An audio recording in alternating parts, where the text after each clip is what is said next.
Stratasys presents a new one-step support removal solution, WSS150. Simply place the printed part in a vessel filled with regular tap water and wait for it to dissolve. No additional chemicals are needed.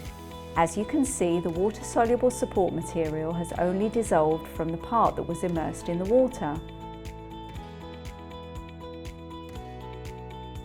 For a faster removal process, place the printed part in a dishwasher. One cycle will remove all remnants of support material. L2S powder can be used for a simple solution to wastewater disposal according to your local regulations.